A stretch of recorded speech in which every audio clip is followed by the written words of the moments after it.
जब Vladimir Putin की बात होती है तो उनकी जिंदगी की बात बहुत जरूरी होती है। उनकी जिंदगी बहुत रहस्यमयी है।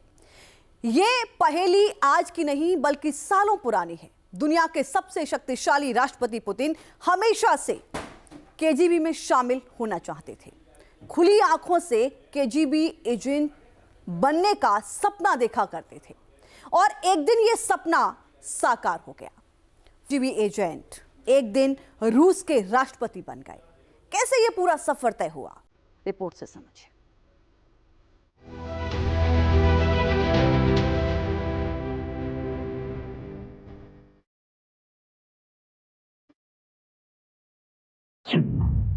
केजीबी की कहानी, पुतिन की जुबान।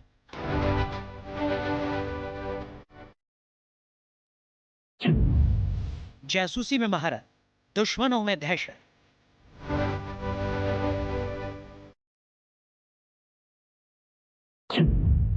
पुतिन का संकल्प, वेस्ट वर्ल्ड ध्वस्त।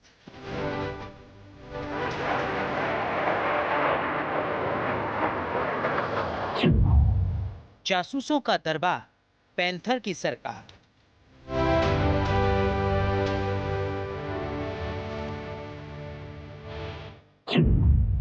जासूस से जार, पुतिन विनाशक।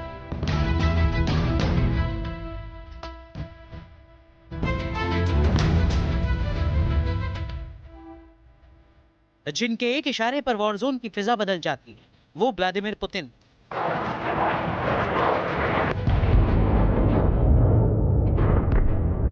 जिनके तूफानी तेवर से दुश्मन की जमीन खिसक जाती है, वो व्लादिमीर पुतिन है।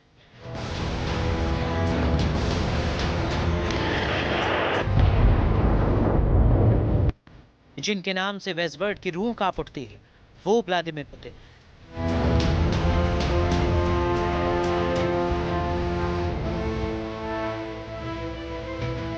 जिनका दिमाग भेड़िए से भी तेज चलता है, जिनके साहस के सामने शेर भी नतमस्तक हो जाता है, वो व्लादिमीर पुतिन।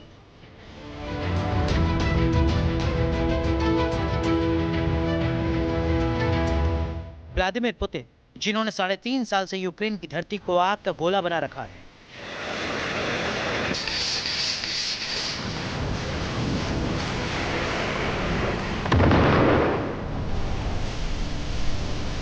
व्लादिमीर पुतिन, जिन्होंने अमेरिका और ब्रिटेन जैसे ताकतवर मुल्कों के माथे पर पसीना ला रखा है।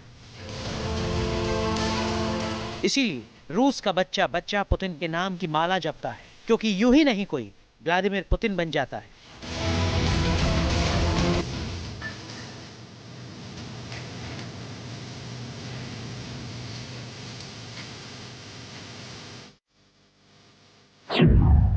पुतिन की जिंदगी बहुत रहस्यमयी है। ये दास्तां आज की नहीं बल्कि बहुत पुरानी है।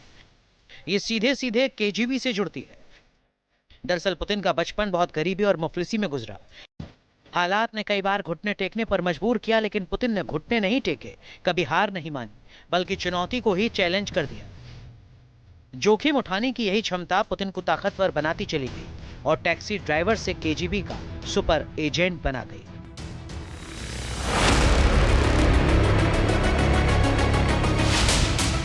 अगर आपने कभी गौर किया हो तो चलते समय व्लादिमीर पुतिन का बायां हाथ सामान्य रूप से आगे पीछे झूलता है, लेकिन उनका दायां हाथ लगभग उनके शरीर से चिपका रहता है।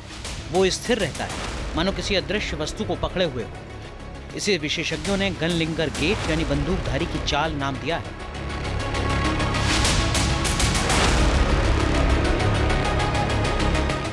दरअसल व्लादिमीर पुतिन ने 16 साल तक केजीबी के लिए काम किया।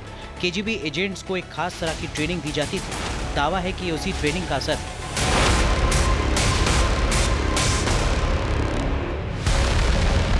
दरअसल पुतिन हमेशा से केजीबी में शामिल होना चाहते थे। केजीबी एजेंट बनने के सपने उन्हें रात भर सोने नहीं देते थे, जिसके बाद वो खुली आंखों से सपने देखने लगे, खुद को केजीबी एजेंट की तरह देखने लगे, क्योंकि उनका बचपन the sword and the shield जैसे सोवियत टीवी शो देखते हुए बीता, जिसमें नाजी जर्मनी में एक गुप्त रूसी जासूस के वीरतापूर्ण कारनामों का वर्णन किया जाता था। रूस की केजीबी दुनिया के सबसे शक्तिशाली और खतरनाक खुफिया एजेंसियों में एक है। इस खुफिया एजेंसी ने सेकेंड वर्ल्ड वॉर के बाद रूस की सुरक्षा और वैश्विक हनक को बनाए रखने में काफी मेहनत की। किसी वक्त रूस के राष्ट्रपति व्लादिमीर पुतिन खुद इस एजेंसी के लिए काम करते थे।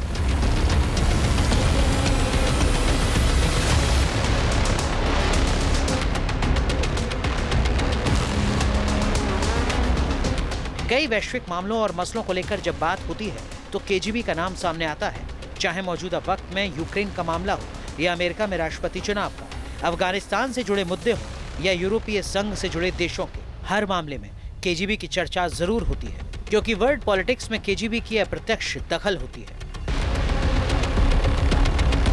रूस के राष्ट्रपति व्लादिमीर पुतिन ने भी 1975 से 1991 तक केजीबी के लिए एक विदेशी खुफिया अधिकारी के रूप में काम किया था। व्लादिमीर पुतिन अन्य जासूसों से कहीं आगे की सोच रखते थे, सरकार और सिस्टम को बहुत करीब से जानते समझते थे। पूर्वी जर्मनी में 1989 में एक अजीब वाकया हुआ। भीड़ ने केजीबी के दफ्तर को घेर लिया। ऐसा लगा कि भीड़ अब हमला करने वाली है। पुतिन उस दौरान वहीं पोस्टेड थे, लेकिन वो डरे नहीं। पुतिन भीड़ के सामने आए और कहा कि हमारे पास खतरनाक हथियार है।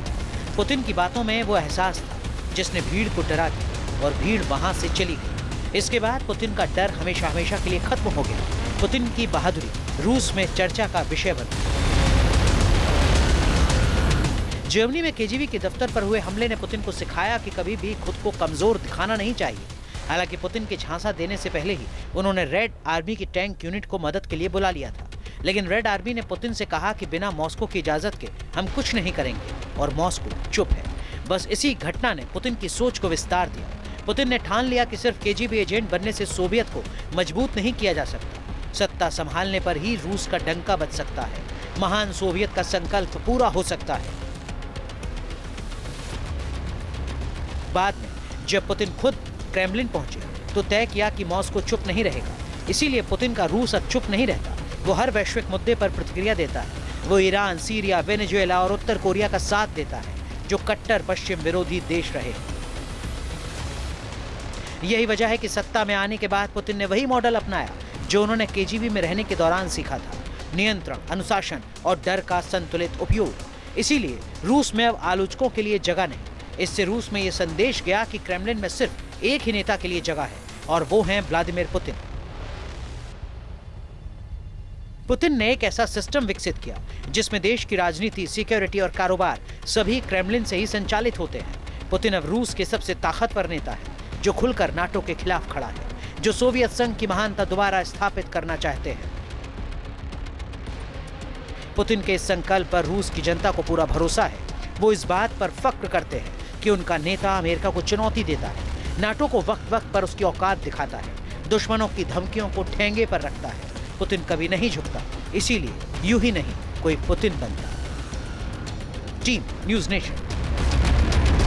जहां भक्ति है हर शब्द में, कथाओं में छुपे हैं दिव्य रहस्य, और ज्योतिष देता है जीवन को दिशा। धर्म से जुड़ी हर बातों को जानने के लिए हमारे चैनल स्तुति को सब्सक्राइब करें। चैनल पर जाने के लिए इस लिंक पर क्लिक करें।